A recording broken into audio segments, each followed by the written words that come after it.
Our tradition to stand for a moment of silence, followed by the Pledge of Allegiance, and we invite you to join us.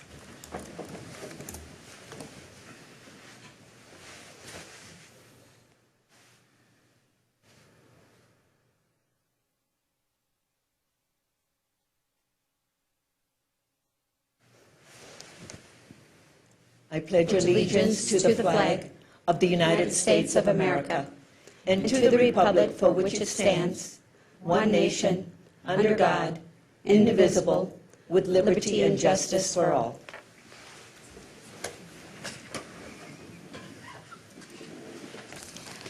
We have announcements for our upcoming meetings. Regular council meetings are scheduled for Tuesday, December 22nd, and Tuesday, January 5th at 6:30 p.m.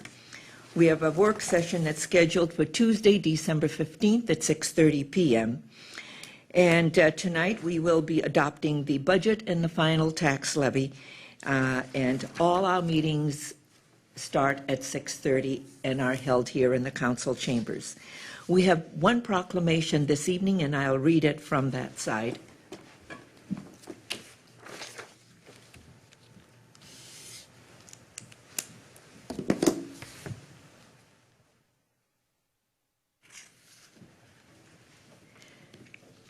Members of the council and citizens of Burnsville, our proclamation this evening has to do with It Can Wait Day.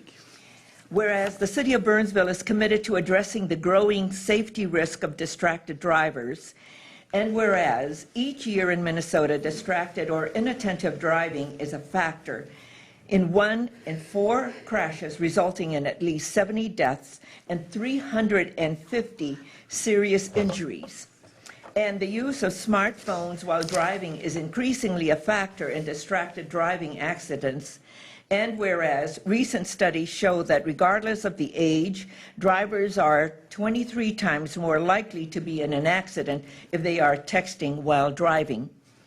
And whereas in the state of Minnesota, it is illegal for drivers to read, compose, send text messages, and emails or access the internet using a wireless device while a vehicle is in motion or a part of traffic, including stopped in traffic or at a traffic signal.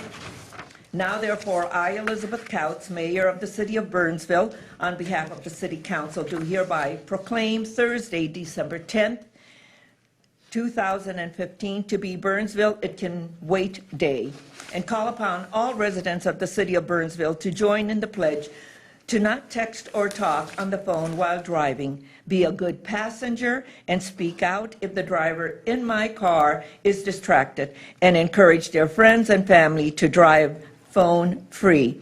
Proclaim this 8th day of December 2015. And I'd like to invite Sergeant Smith to come up and receive the proclamation.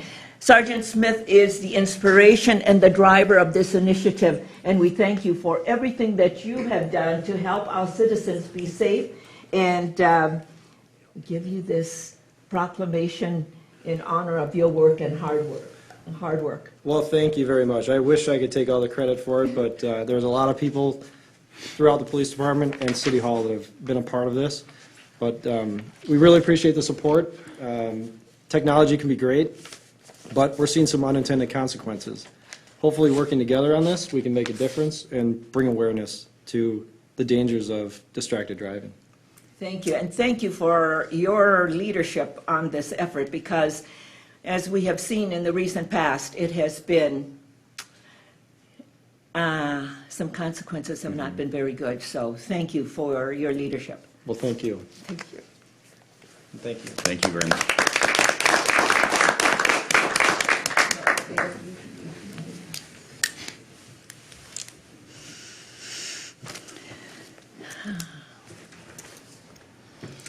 The next item on the agenda is citizens' comments. This is the opportunity for anyone in the audience to address the council on an item that is not on the printed agenda and not an application form that will be coming before us at a future date. Is there anyone who wishes to address the council? Anyone who wishes to address the council? Seeing no one, we will move on. The next item is for emergency items only, and this is additions to the final agenda.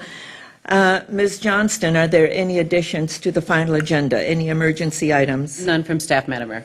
Okay, members of the council. Thank you. We are at the consent agenda. The consent agenda is a group of items that is considered to be routine and will be enacted by one motion.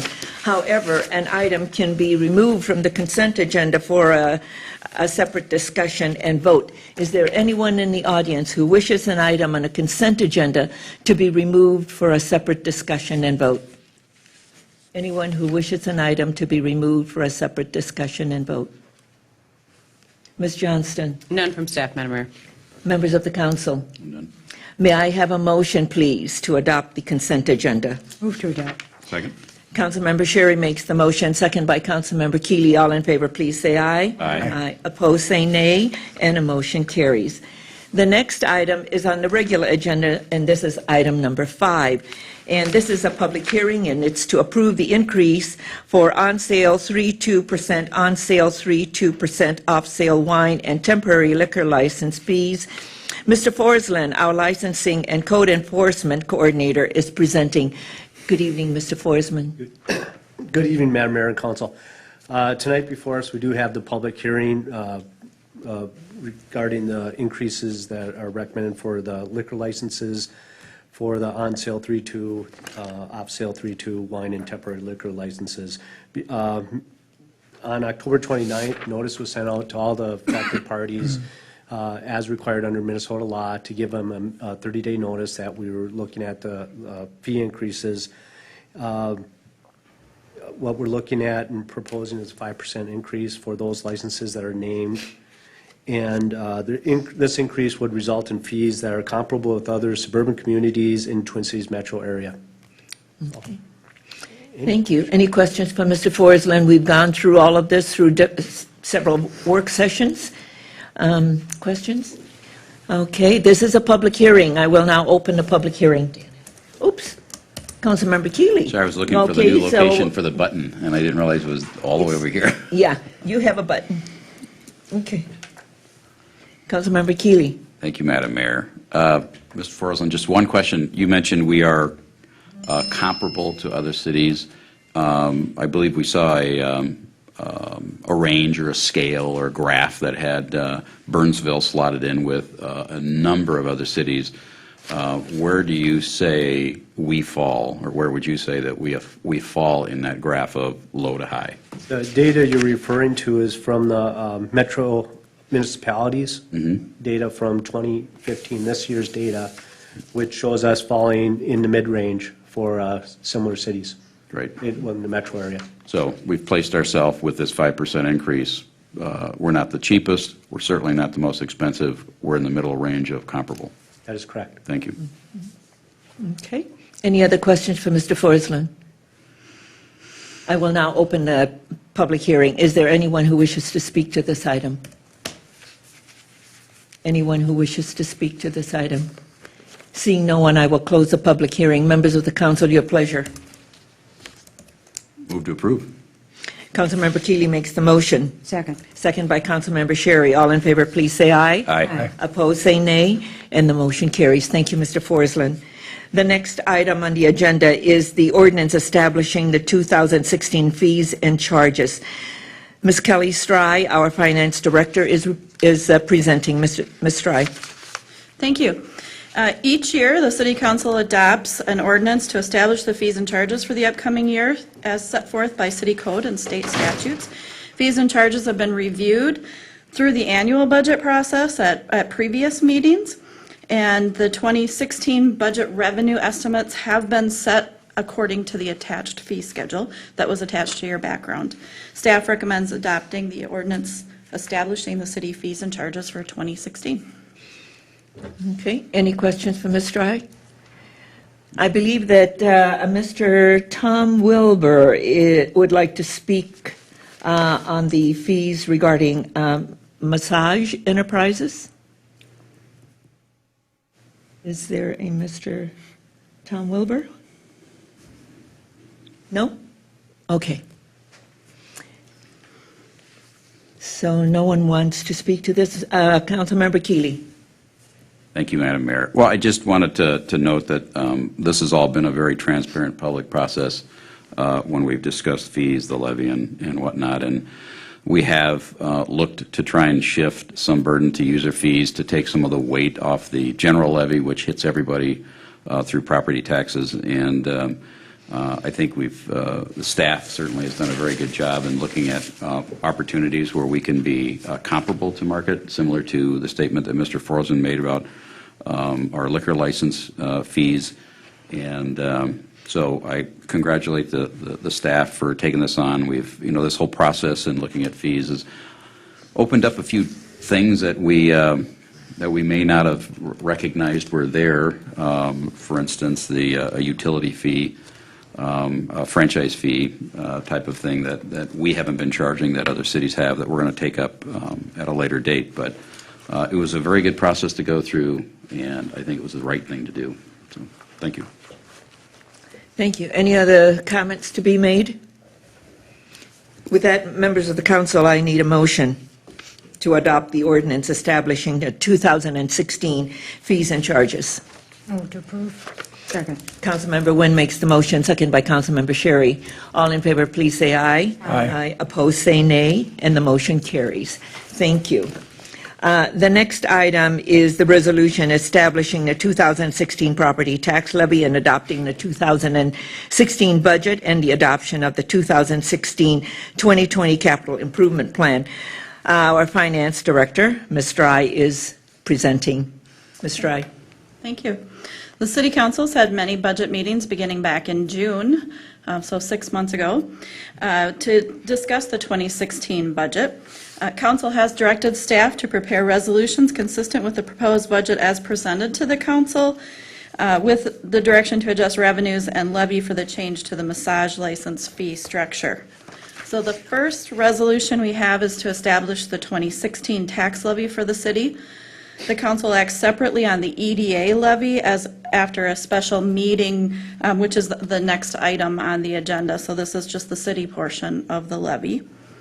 The city levy is a total of $30,951,674, or a 4.5% increase over 2015. This levy includes a capital levy for the facilities fund of $420,000, which represents 1.4% of the levy, with the remaining increase of 3.1% for operations, capital, and debt. The second resolution is to adopt the 2016 budget for the city. Would you like me to stop after the first resolution, or do you want to do all three of them? I think let's just do it as we have done, and then I can see how we're going to, then I'll Okay. see if there are any questions or comments. Okay. The second resolution is to adopt the 2016 budget for the city. Total budgeted expenses are $106,082,565 as presented in the 2016 proposed budget document. That includes a general fund of $38,786,311. Our total special revenue funds of $2,515,618. Capital project funds totaling $20,322,211. Debt service, $3,953,855, and enterprise of $40,504,570. The third item is to adopt the 2016 through 2020 5-year capital improvements program, or as we call it, the CIP.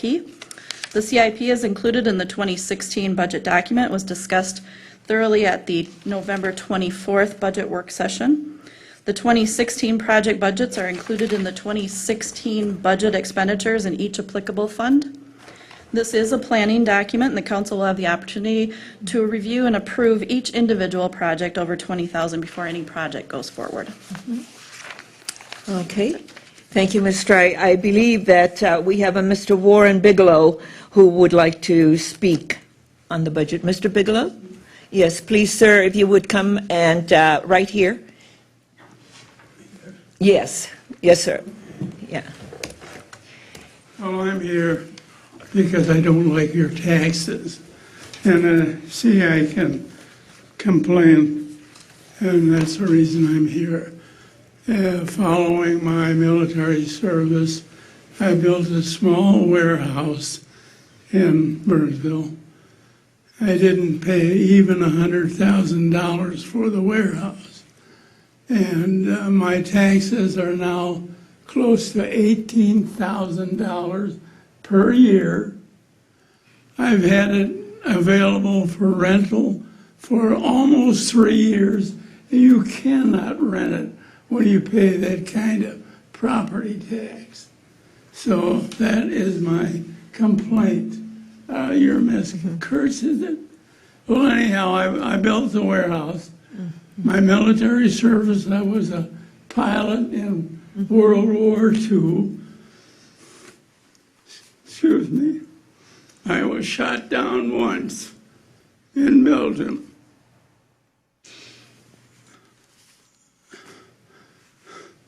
I'm not very stable anymore. This is my crew. Yeah. And we went down. I thought maybe it would get me a couple of points having that background. It doesn't mean a thing. My government treats me like a dog. I get health care. I don't have to buy my medication, but everything else I pay. And that's the reason I came to this meeting. I wanted to see who in God's name can tax a small company. You drive business out of this area. So that's my complaint. Well, Mr. Have a Bigelow, Happy New Year, and Merry Christmas. well, Merry Christmas to you, and thank you for your service to our country and for all that you have done. Thank you.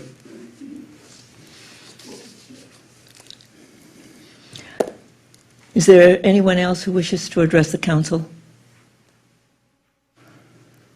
I'd like to ask something. Oh, please come forward. Give us your name and address for the record. My name is Bob Anderson. Yeah, please, so that everybody can hear. Is it? Bob, Yeah, Bob Anderson is my name, and I live at 272 Riverwoods Lane. I just wanted to ask, is this the biggest budget that Burnsville's ever had? The Yeah, biggest, it is, isn't Yeah. it? total Yes. Yeah, it expenditure. is. So that's what I'm saying. I mean, Okay. government continues, I mean, it's an institution, and it's one institution that tends to grow, just to feed itself the most, I mean, of all of them. I mean, look at the federal government. So I'm saying, is there any type of mechanism involved to kind of check that? I mean, it's human nature to want to do this, Yeah. in my opinion. You know, to continue the services, the different, establishments. I'm not necessarily against them. I know this entertainment center, Ames Center, has been criticized some. I'm not sure how it's doing now. It's coming close to making it, isn't it, or something like that? I'm not sure, but I'm just saying, just everything put together, I think that's one thing that could be done to like check it eventually. You know what I mean? Maybe this isn't the year. Right now, to me too, is our property values are going up. And let's face it, isn't Burnsville kind of like a more developed city? I mean, we're not building gigantic new sewers. I mean, I know you got to maintain the old ones and whatnot. But I think that, I don't know, that's my only question. Yeah. You know what I mean, is there some way to say, hey, we're big enough? You know what I mean? I'm glad that you asked that question, because we're also in the place where we're redeveloping things, and we are reconstructing roads that are falling apart. Okay. So I have noticed that, I have. I admit. And so we're at that age, we're 50 years old, and so the stuff above the ground and the stuff underneath the ground, if you look at this budget, and every year, it's very transparent. And we also have reduced the number of people who work in this city hall, and both fire and police and every place else.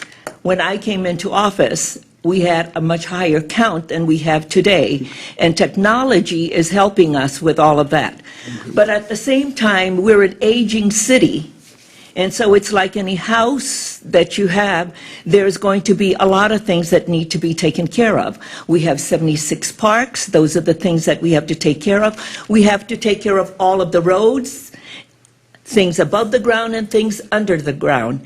So these are all of the things, when you look at this budget, it's very transparent, very transparent, and there's not any fat, because we have gone through in 2009 and 10 and did a lot of cuts. And also, our staff has done a great job with the direction that we have given them with regard to using technology to help reduce the employee count and to be more effective and efficient in the way that we do things. So, and the costs have gone up in everything, and you know this Yeah. because you have health care, and we have health care. What you experience at home is the same thing we experience here, whether it has to do with health care or the cost of materials or the cost of labor. It continues to go up, and we have to pay that the same way everybody else does.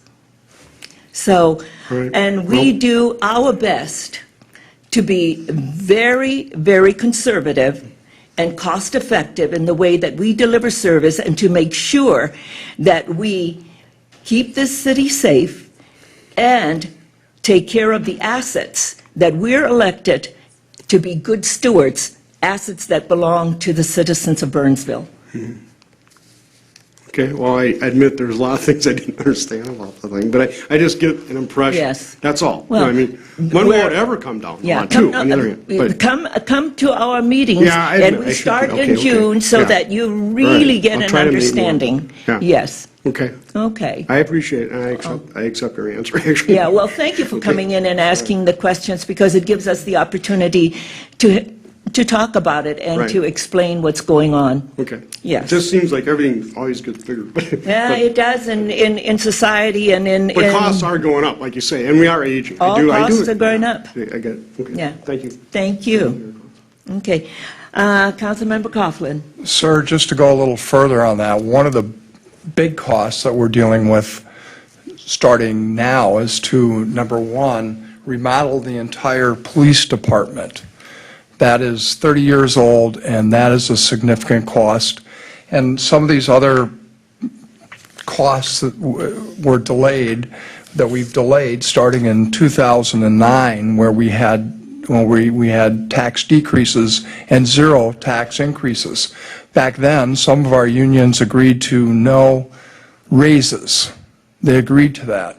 Well, we're not in that time anymore, and, good or bad, we've had to negotiate with the various unions and non-unions to address some of the cost issues. But we've added, since last year, you noted that the budget went up, we've added no employees. There's no employees that have been added. There have been none that have subtracted in the last year, but there was a dramatic cut in a number of employees in 2009, and those... 20. Correct, almost 10% of the staff, 9% to be more exact, and in that, those employees in those areas have never been added back. So Yeah. so we are cognizant of what you're saying, and we are totally aware of those sort of costs, and Yeah. when we toured the law enforcement center, I got to tell you, there's nobody up here that won't tell you that it's in significant need of a remodel, and we wish it wasn't so, but it is. And we're also facing a similar issue at a fire department house that has significant building challenges. I wish it wasn't so, but that was built in the 70s, and it does not function well. It has issues, and so. Actually, Fire Station 1 was built in the 60s, because that's where we were, that's where police was at one time, and then when this was built, it moved here, and that's Fire Station 1.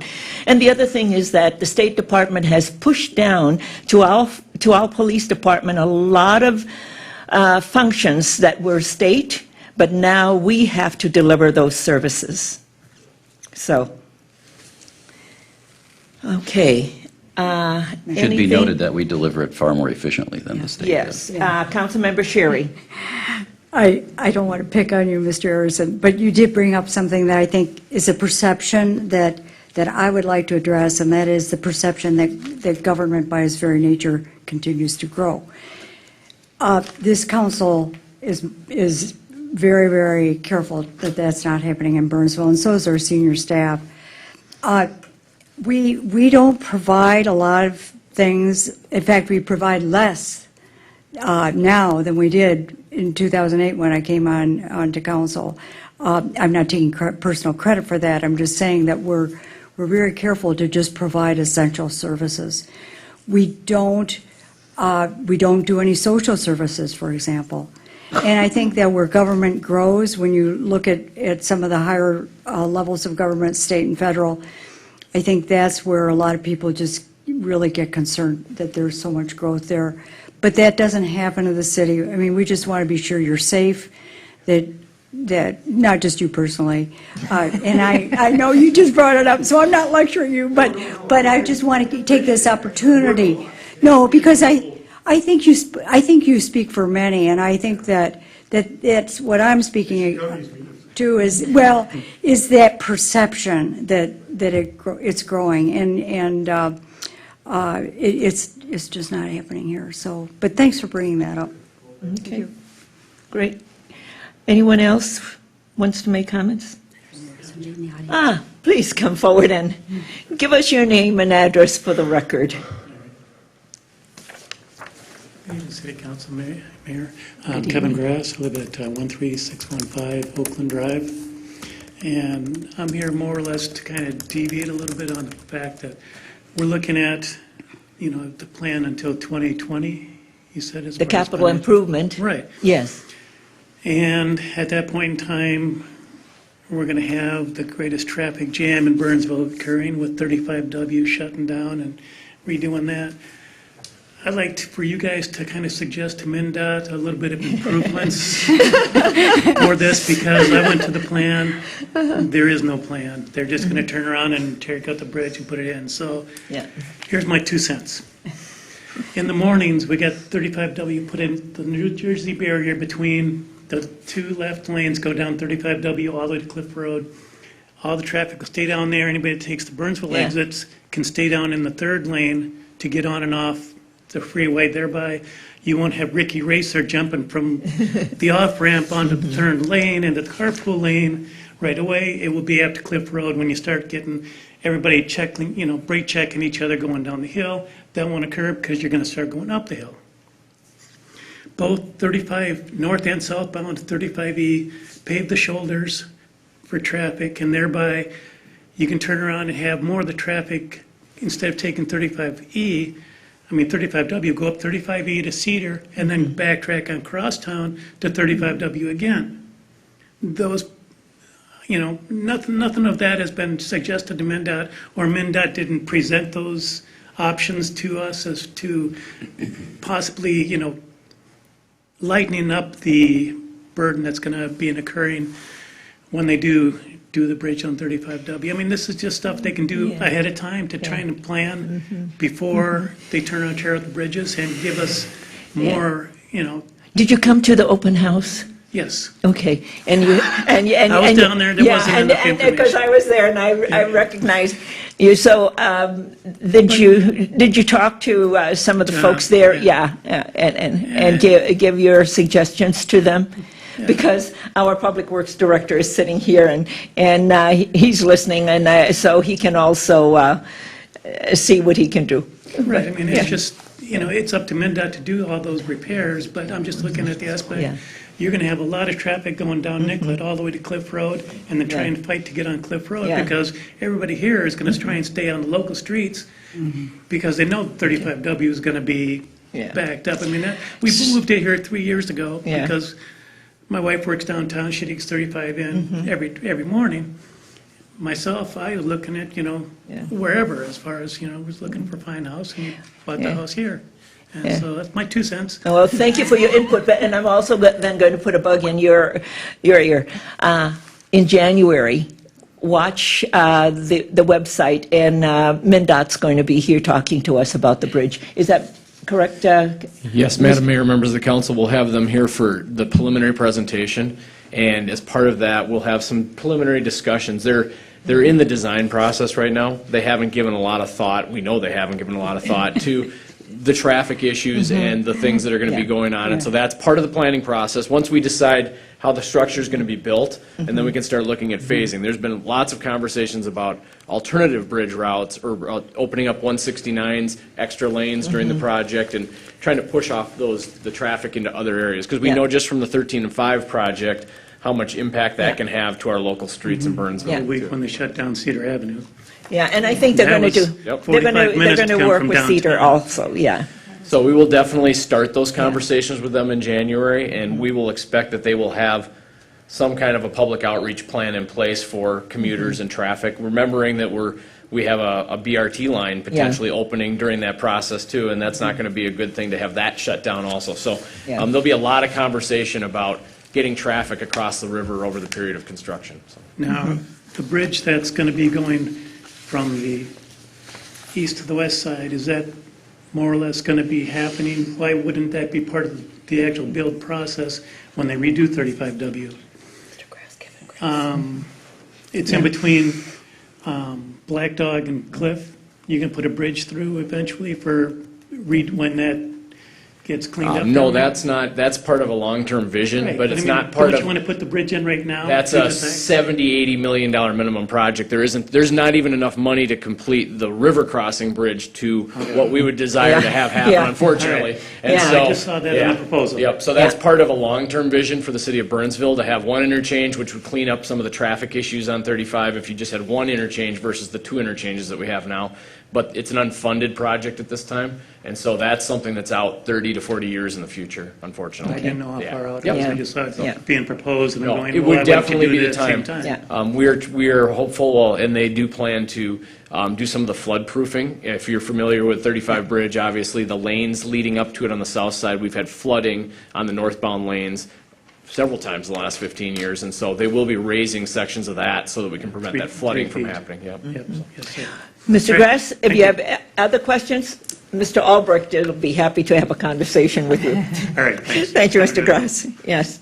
Councilmember Coughlin. Yeah, just to go back again and not address that issue, but address the tax levy. I'd just like to note for our citizens that a significant portion of the property tax levy levied by the city are for the police department, to keep the police department paid and the fire department.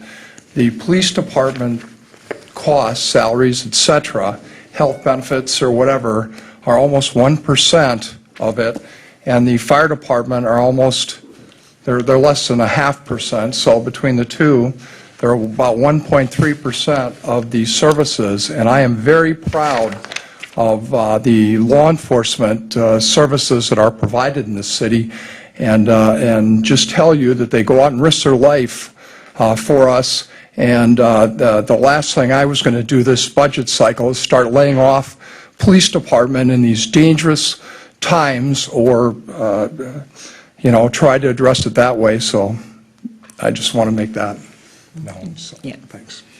Okay. Any other comments? Okay. Now, members of the council, there are 3 resolutions before us this evening that Ms. Strye has already articulated for us, and what we have been working on for the last 6 months. Is there Councilmember Keeley? Thank you, Madam Mayor. Oops, there we go. Okay, can you just clarify for me the 3 resolutions? Resolutions. The first resolution is the 2016 tax levy, and the second resolution is the budget. So if you go to your background, you will have, And the capital improvements program,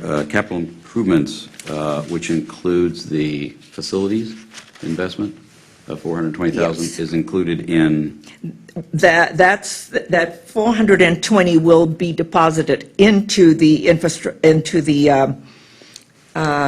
capital improvements plan. okay, well, I have if no other comments are Sure. are needed, I'll go last, because I have a few comments before I make a motion.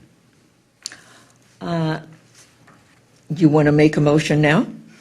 Unless there's other council members that want to make some comments before we move forward. Councilmember Sherry, do you want to? I'm prepared to make a motion if you Yeah, want to do it that because way. we have been working on this budget, and it's a very carefully worked budget. Our staff has done a wonderful job in following the directions that we have given them with regard to this budget. And so when you look at the budget and what is before us, it is very transparent where the funding is for the budget that's before us. So that's what we have. Could I proceed then? Sure. Oh, thank you. This levy is a result of a lot of hard work by our city staff to search for and identify cost savings in our city government. They have found some savings and reduced the levy from the start of the process by about half a point at our direction, and looked for some opportunities in user fees to reduce the levy further. I'm proud of the staff and the work that they have all done on this. Even with that work, the resulting levy increase on existing taxpayers is beyond the 2% limit that I was looking for when we started this budget process back in June. Therefore, I cannot vote in favor of this levy at the current level, as it raises taxes on our residents and businesses beyond that 2%. However, there is a special portion of this levy that goes beyond our administrative overhead, and that is a capital investment into the facilities, which is many years overdue for our police department. Operating in a building that's over 30 years old, and for a decade, our PD has, quote, made do with the facilities no longer designed for the number of officers that we have today, nor support the efficiency and offer a working environment that is conducive to today's demanding needs of our law enforcement officials. Areas like the crime scene investigation lab, insufficient working desks to perform required paperwork and processing, storage, processing area for those arrested, to name a few.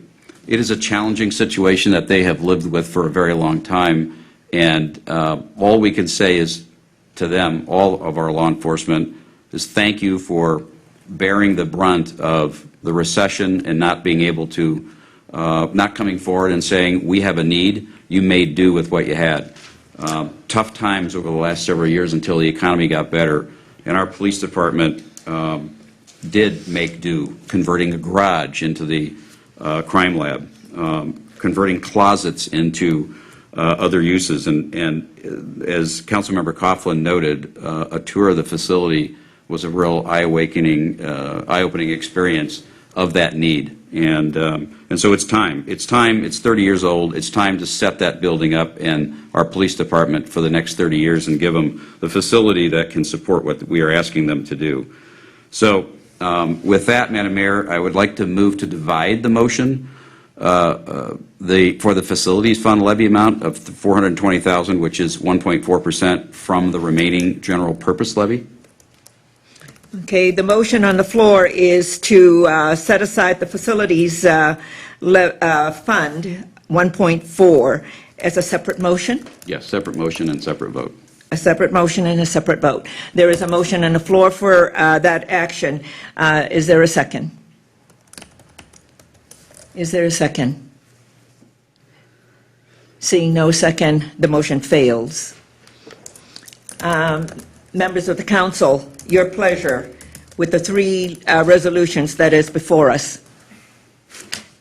Madam Mayor, Councilmember Sherry. I would like to move that we adopt the 2016 levy and budget resolutions and adopt the 2016 to 2020 CIP.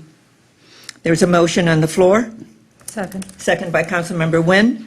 All in favor, please say aye. Aye. Aye. Opposed, say nay. Nay. And the clerk has the division of the House. Thank you.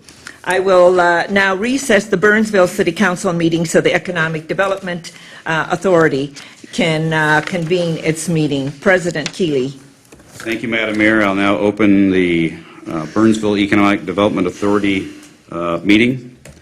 Any additions to the agenda by the commissioners? Seeing none, we'll move on to the consent agenda. We have approval of minutes for September 22nd, 15 meeting. Do we have any notes, changes? Open to a motion? Move to approve. Second. Motion to approve by Councilmember Sherry, second by Councilmember Coughlin, or Commissioner, sorry, Sherry and Coughlin. All in favor, aye? Aye. Opposed? And we move on. Our regular agenda, we have just one item, a resolution adopting the Burnsville Economic Development Authority 2016 property tax levy and the 2016 EDA budget. Any questions or comments, Commissioners? Looking for a motion. Ms. Stride, do you want to add something to this discussion for the economic development background? I can add the amounts if you like. The total budgeted expenditures for the EDA budget is $664,697. And the EDA levy is $592,500, which is below the maximum allowable for an EDA levy, which would be around $1 million, so it's well below that. And the 5-year financial plan for the EDA fund and the levy is in the 2016 city document. Thank you, Ms. Dry. Any questions, Commissioners? Entertain a motion. Move to adopt. Second? Motion by Commissioner Sherry, seconded by Commissioner Couts. All in favor? Aye. Opposed? And the motion carries. We have nothing else on our agenda. I need a motion to adjourn. Move to adjourn. Second. Motion by Commissioner Wynn, seconded by Commissioner Sherry. All in favor? Aye. Opposed?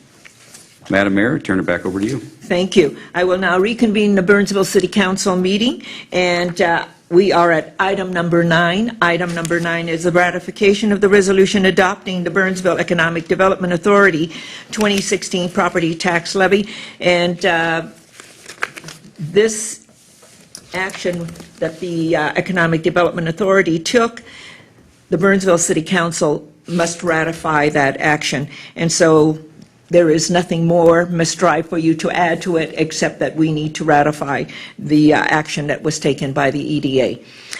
Members of the council, may I have a motion, please, to adopt the resolution certifying the 2016 EDA tax levy? Motion to approve. Second. Councilmember Keeley makes the motion, second by Councilmember Sherry. All in favor, please say aye. Aye. Aye. Opposed, say nay, and the motion carries. Members of the council and residents of Burnsville, there are no other items to come before us this evening, and a motion to adjourn is in order. So moved. Second. Councilmember Keeley makes the motion, second by Councilmember Coughlin. All in favor, please say aye. Aye. Aye. Opposed, say nay, and the motion carries. Good night, and thank you for being with us.